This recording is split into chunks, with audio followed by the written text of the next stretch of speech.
Auzubillahi minasyaitonirrajim. Bismillahirrahmanirrahim. Assalamualaikum warahmatullahi wabarakatuh. Saya Nur Syafiqah binti Muhammad Razali, I20104536 beserta ahli kumpulan saya Nur Amira Syazwani binti Ahmad Syahidi, I20104539, Mariani binti Zakaria, I20104555, Siti Nur Fatihah binti Rosman, I20104541, dan Nurul Izzah Atirah binti Yunus, I20104426. Berdasarkan tugasan kursus pentadbiran Undang-Undang Islam di Malaysia yang diberi oleh pensyarah Puan Amira Hazwani binti Anwar, di mana kami mendapat tajuk ketiga iaitu Majlis Agama Islam Negeri Perak. Jadinya dalam slide pembentangkan ni kami akan membentangkan subtopik-subtopik yang berada di bawah Majlis Agama Islam Negeri Perak. Saya Nurul Izzah Atirah binti Yunus, I20104426, ingin menjelaskan tentang pengenalan. Okey, MAIP adalah suatu majlis di Perak, Malaysia yang ditubuhkan bagi menasihati Duli Yang Maha Mulia Sultan Perak dalam perkara-perkara yang berhubung dengan agama Islam. Apabila seksyen ini mula berkuat kuasa, Majlis Agama Islam dan Adat Melayu Perak yang wujud sebelum permulaan kuat kuasa itu menurut kuasa enakmen terdahulu hendaklah disifatkan sebagai majlis yang disebut dalam subseksyen _1. Majlis hendaklah membantu dan menasihati Duli Yang Maha Mulia Sultan berkenaan dengan semua perkara yang berhubung dengan agama Islam di dalam negeri Perak, kecuali perkara-perkara hukum syariat dan yang berhubung dengan pentadbiran keadilan, dan dalam semua perkara sedemikian hendaklah menjadi pihak berkuasa utama di dalam negeri Perak selepas Duli Yang Maha Mulia Sultan, kecuali jika diperuntukkan selainnya dalam enakmen ini. Ia merupakan suatu enakmen bagi mengadakan peruntukan baru tentang pentadbiran agama Islam, penubuhan dan bidang kuasa mahkamah syariah serta fungsi Majlis Agama Islam dan Adat Melayu Perak dan perkara-perkara lain yang berkaitan dengannya. Enakmen ini boleh dinamakan Enakmen Pentadbiran Agama Islam Perak 2004. Enakmen ini hendaklah mula berkuat kuasa pada tarikh yang ditetapkan oleh Duli Yang Maha Mulia melalui pemberitahuan dalam warta. Duli Yang Maha Mulia Sultan boleh menetapkan tarikh-tarikh yang berlainan bagi permulaan kuat kuasa peruntukan-peruntukan yang berlainan enakmen.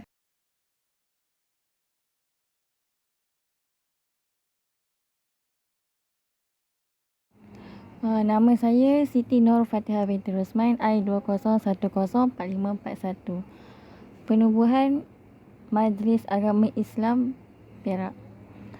Yang pertama, maka hendaklah ada suatu badan yang dikenali sebagai Majlis Agama Islam dan Adat Melayu Perak untuk membantu dan menasihati Duli Yang Maha Mulia Sultan dalam perkara-perkara yang berhubungan dengan agama Islam.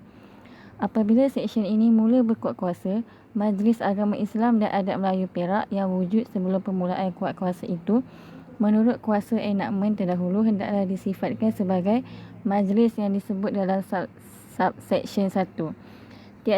Tiap-tiap hak, kuasa, kewajipan dan tanggungan yang sebelum bahagian ini mula berkuat kuasa adalah terletak hak atau dipertanggungkan pada majlis terdahulu hendaklah, apabila enakmen ini mula berkuat kuasa, terletak hak dan dipertanggungkan pada majlis sedangkan yang hak, kuasa, kewajipan dan tanggungan itu tidak bertentangan dengan peruntukan-peruntukan enakmen ini. Tiap-tiap jenis harta, alih atau tak alih yang sebelum enakmen ini mula berkuat kuasa adalah terletak hak pada majlis terdahulu hendaklah, apabila bahagian ini mula berkuat kuasa, terletak hak pada majlis tanpa dipindah hakkan, diserahkan atau dipindah milikkan.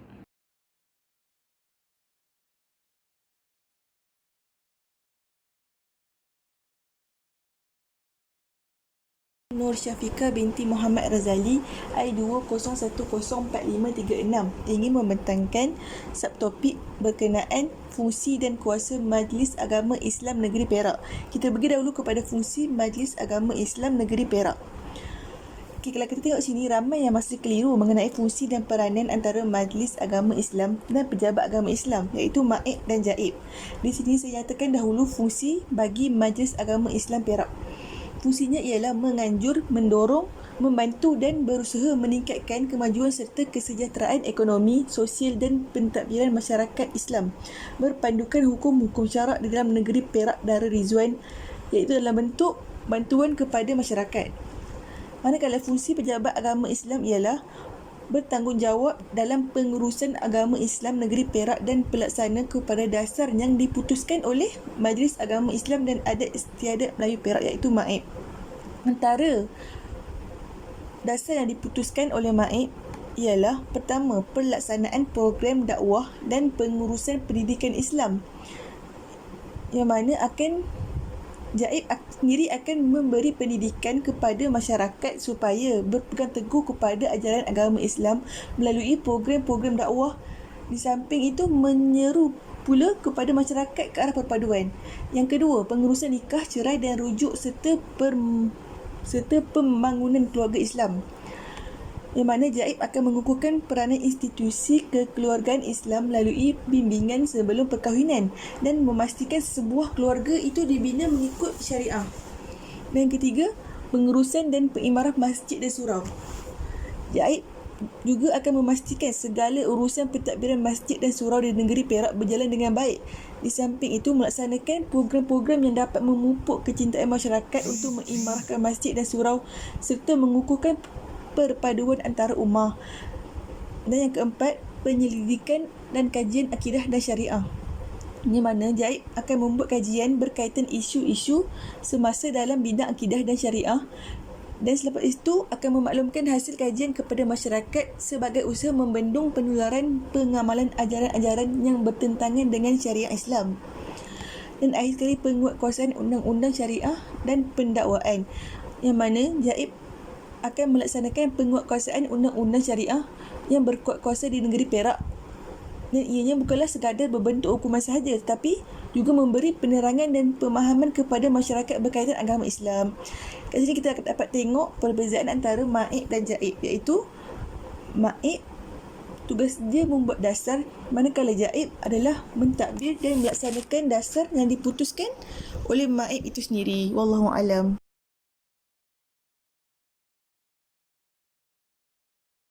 Manakala kuasa Majlis Agama Islam Negeri Perak pula ialah menubuhkan perbadanan.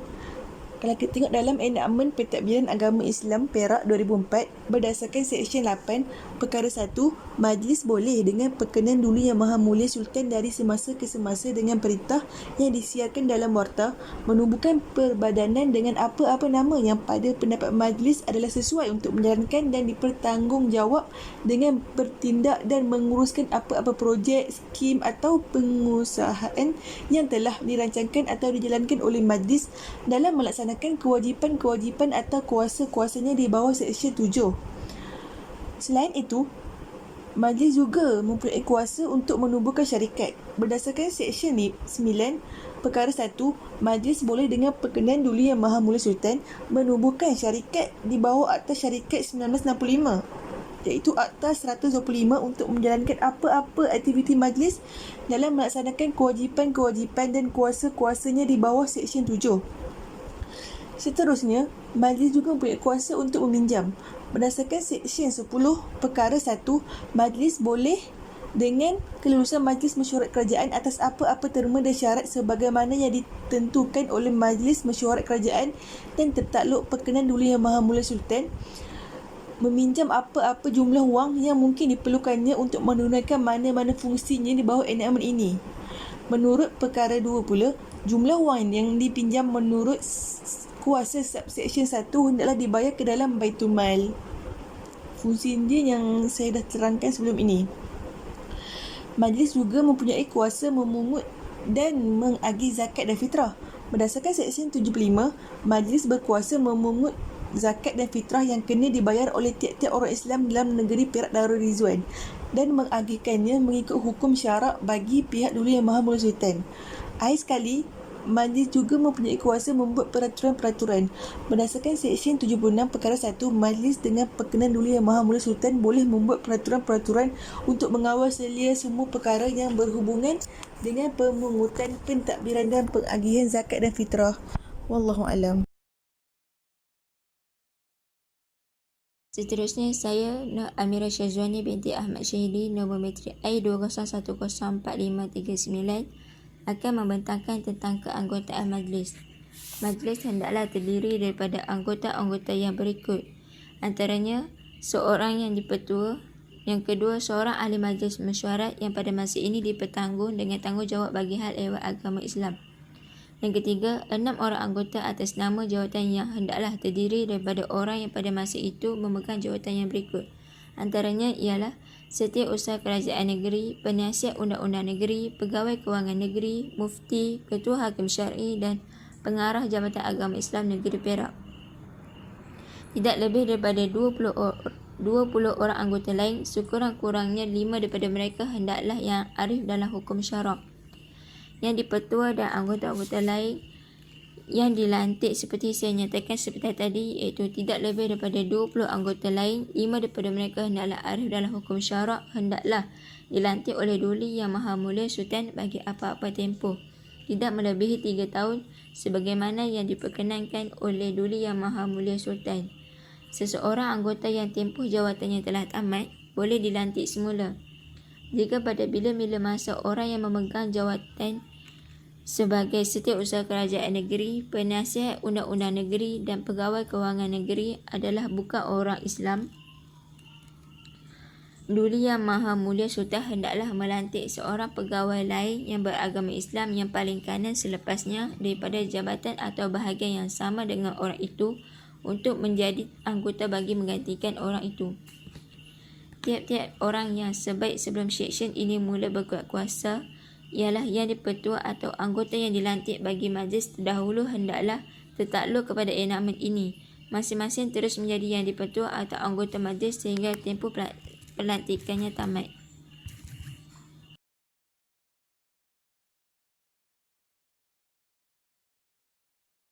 Assalamualaikum warahmatullahi wabarakatuh.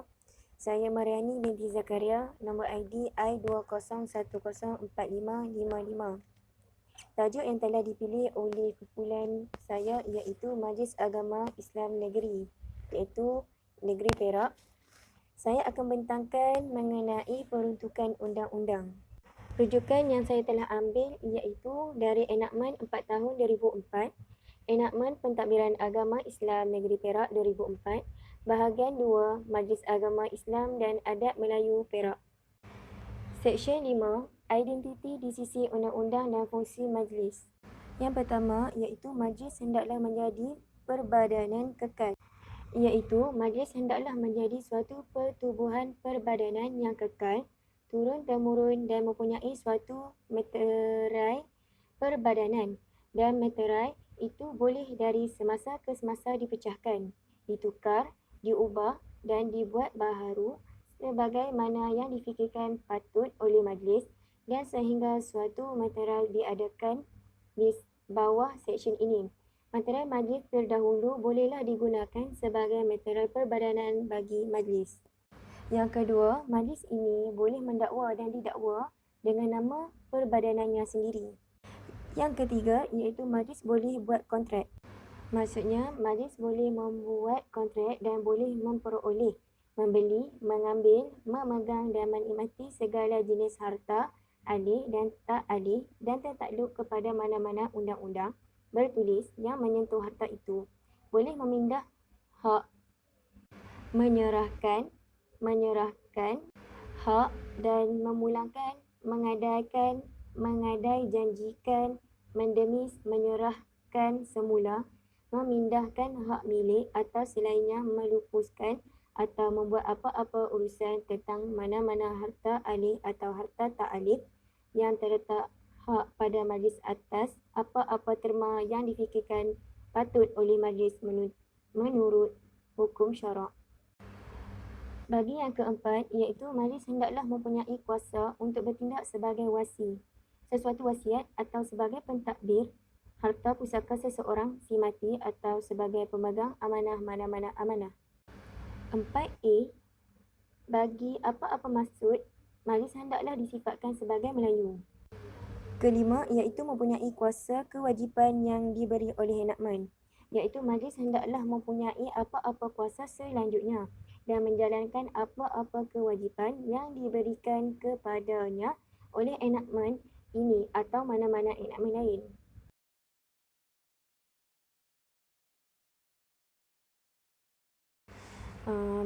Seterusnya saya ingin membentangkan tentang Undang-Undang 99 Perak. Memperlihatkan adat tempatan mempengaruhi hukuman yang dilaksanakan berbanding unsur Islam. Pengenalan, Undang-Undang 99 Perak ialah undang-undang yang tertua sekali di negeri Perak berkaitan dengan hal ehwal agama dan tradisi masyarakat tradisional. Dikanunkan pada tahun 1867 dan berkuat kuasa sehingga tahun 1900. Ia juga dipercayai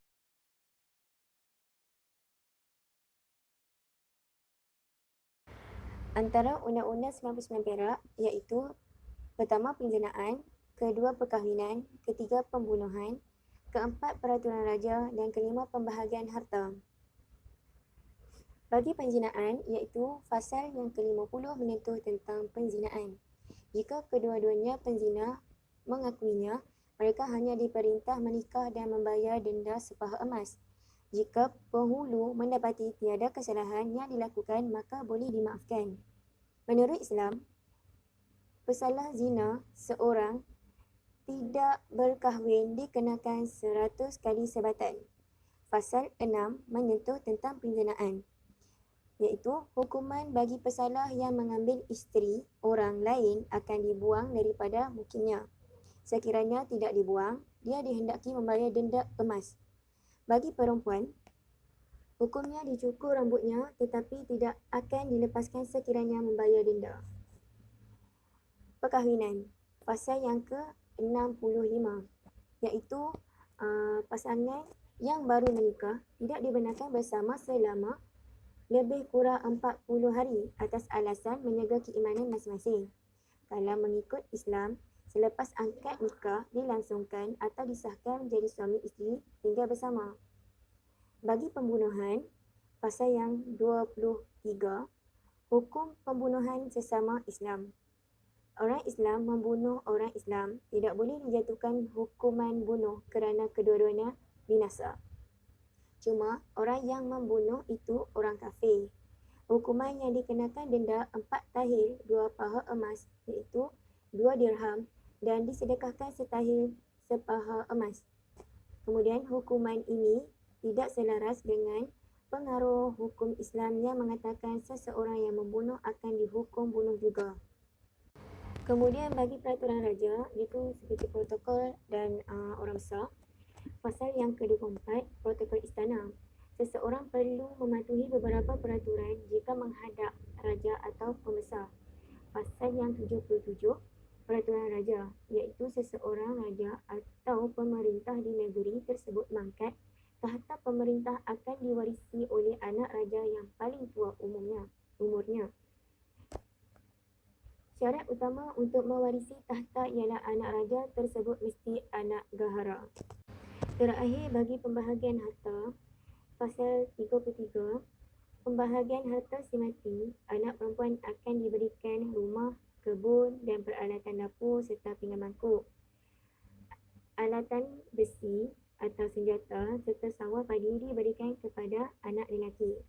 Segala hutang dan harta dibahagikan kepada anak lelaki 2 kali lebih dari anak perempuan.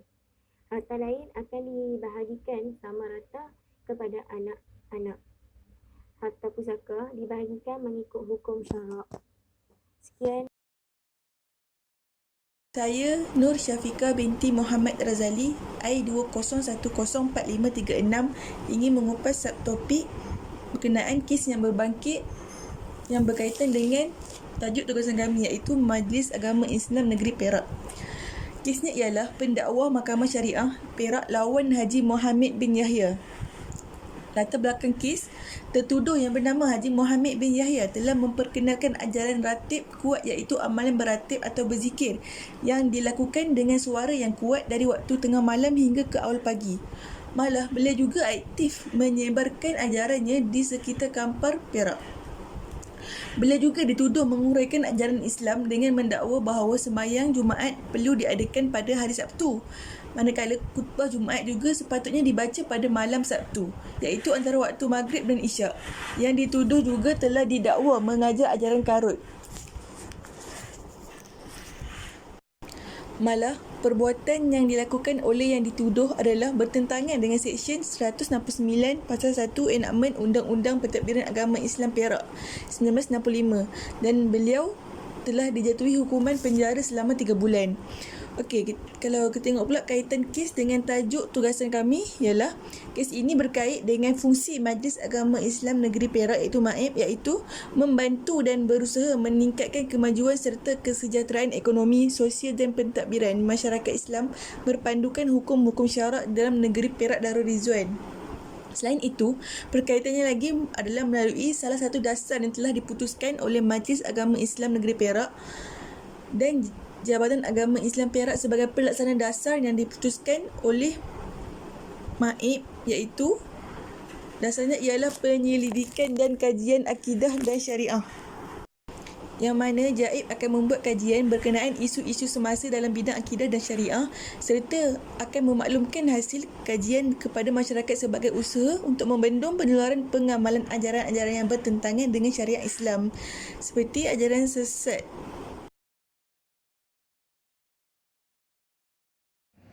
Saya Nurul Izzah Atira binti Junus I20104426 ingin membuat rumusan. Secara keseluruhan, Majlis Agama Islam Perak adalah sebuah jabatan kerajaan yang bertanggungjawab ke atas pentadbiran hal ehwal agama Islam bagi seluruh negeri Perak. Organisasi yang dibina nyata sekali menunjukkan komitmen dan fungsi MAIP dalam usaha memperkembangkan agama Islam di negeri ini. Dengan adanya organisasi yang tersusun, MAIP dapat menyusun pentadbiran hal ehwal agama Islam dengan lebih terancang dan terurus. Tugas dan bidang kuasanya meliputi segala urusan berkaitan agama Islam termasuk pendidikan dan persekolahan, dakwah dan undang-undang kekeluargaan Islam berdasarkan polisi dan peraturan yang telah ditetapkan. Penubuhan Majlis Agama Islam dan Adab Melayu Perak pada 23 Oktober 1949 yang bertujuan untuk menasihati dan membantu Sultan dalam hal-hal yang berkaitan dengan agama Islam dan adab Melayu sebagaimana yang terkandung di dalam Undang-Undang Tubuh Kerajaan Negeri. Undang-undang majlis ini telah diluluskan pada 1 Mei 1952 mengikut enakmen undang-undang di bawah Seksyen 4 1 Enakmen Pentadbiran Agama Islam 2004. Suatu perbadanan bernama Majlis Agama Islam dan Adab Melayu Perak ditubuhkan. Sebelum ini ditubuhkan di bawah Seksyen 5 Undang-Undang Pentadbiran Agama 1965 dan menjadi suatu badan yang kekal turun-temurun.